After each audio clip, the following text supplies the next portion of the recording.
Hey, it's Thursday, October 7th. 7th advanced class as we do a little reviewy thing from there.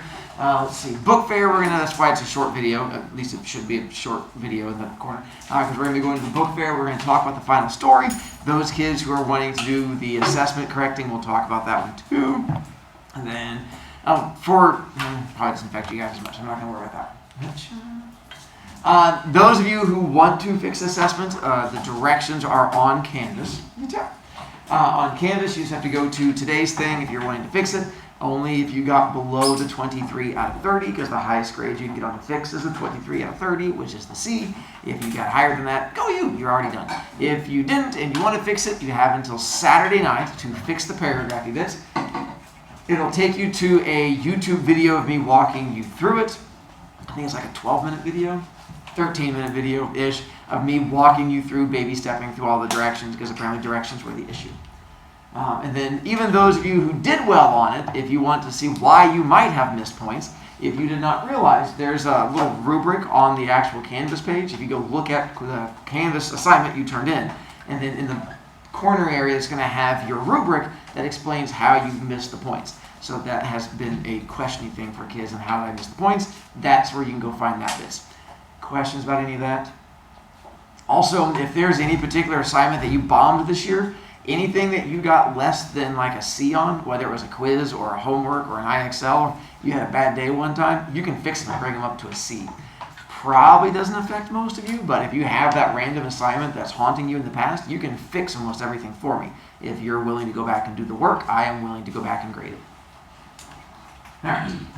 Then let's see, we'll have our standing people and home children. We're going to pause for a moment and we'll come back to you here in case, do we have anyone that wants to try and do speedy thing today? Or we do. All right. And home children, we're going to pause it because we have kids trying to do a thing. Hey, we did have a new winner who's down to 7.6, who is only a second and a half off of the fastest time at 6 point something. So competition's heating up.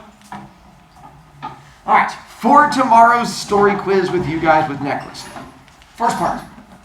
Do you guys have questions before I go through and do any of my babbly bits that I can help you with?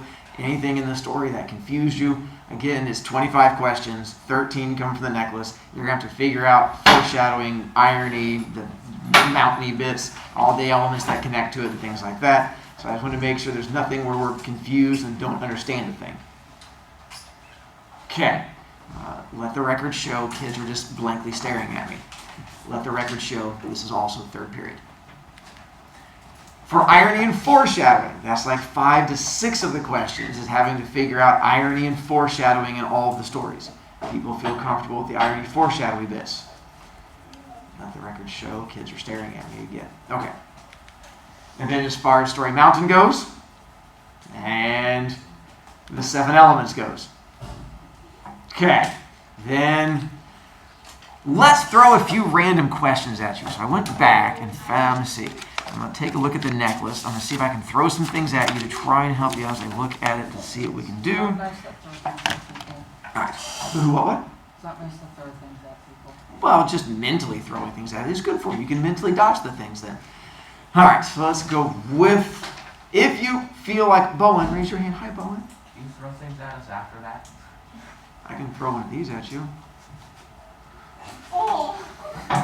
I believe that's called shame. I just threw shame across the room. Or, was that? Yes, or embarrassment. I get those two things confused all the time. All right, let's go with, all right. For the necklace, if you feel strong, you can raise hand on this to people out. Why doesn't the wife want to go to the party? Hang on, there's 2 reasons. Do you feel strong with both reasons on why she does not want to go? All right. Spilling off, hang on. Like before, you only get to answer one time, just to make sure that other kids a chance. All right. What are the 2 reasons?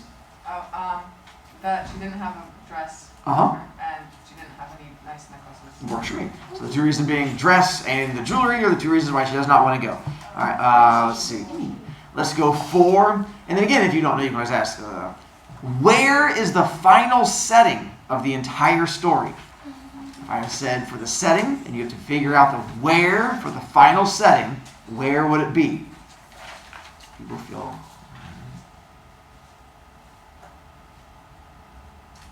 Nah. Other kids get to be strong. If not, we get to move on. Gernor? Mrs. Forrester's jewelry shop. Hang on. First, I need confidence, as it feels like you're asking me. Mrs. Forrester's jewelry shop thing. Nicely done. I like the confidence, except she doesn't have a jewelry shop. So it can't take place in a place that doesn't exist. But what's important is that you were very confident on that one. And Bowen? It's like an antique place. An antique, well, did you say like? Confidence, Bowen. It's an antique place. An antique place. Again, confidence. Also like Gernor. Completely wrong. But I like that one, that you came across with confidence. Yes, Throneman? Wait, so the last setting? No, the last setting. Okay. Okay, this is a fun game. In the end of the story. At the end of the story. Wait, no, the last setting at the beginning of the story. Okay. Yeah, right. I was confused on that part too. Okay. Okay, Hold up. is it, a riverbank? No. Wait, are you asking me? Have we not learned anything from the kids sacrificed before you, Throneman? No. Well, I mean, hang on. That was the one time Throneman was confident. What was that an example of? Look at you guys learning your irony and Throneman going out there trying to help you guys learn. Good job, Throneman. You helped them learn. So do I have anyone who wants to try it with confidence and feel like they know the end part? If not, that's fine. We'll go on to a new question. Sam? The river banks. So we've also not learned anything from the previous kids. No, that's confidence. No, that was confidence. That was the difference. The one where you yelled at me, that's confidence. That was the river banks. nicely done, Sam. And that's correct. I would take either a park or a riverbank. It takes place at the very end. You're walking through a riverbank and a park. You don't get to flex when you back down from it. If you've been confident and stuck with it, that was the flexy bits. Yes, nicely done there. Well, that was a bit more of a struggle. Hi, Bowen. I think he's dead. Just a little on the inside. That's a death on the inside bits. Let's go to for the necklace. How does the necklace demonstrate irony in the story? Ooh, all right. Hang on, give kids a second to see if they know before you can tell it to them, or they're jiggling their heads. Okay, Dylan. It wasn't worth that much money. It being the duck. Yes. No. Oh, The jewelry, the necklace wasn't actually worth that much money. you're on the right track, but that by itself does not make it very ironic because my car's not worth very much money. That does not make it. You don't have to raise your hand, Dylan. We're having a conversation. The necklace wasn't as much as they had to pay to get a new one. You're on kind of a right track-ish, but just buying a cheap necklace does not make it ironic, but you're in the right direction. Gernor, we're going to try doing it with confidence and correctness, and you're going to try and trump poor Dylan. He's on the right track. He's tiptoeing around the outside. So the irony Uh-huh. is that the fact that she chose that necklace was because she thought it looked rich and it was expensive, but it turned out to be really cheap.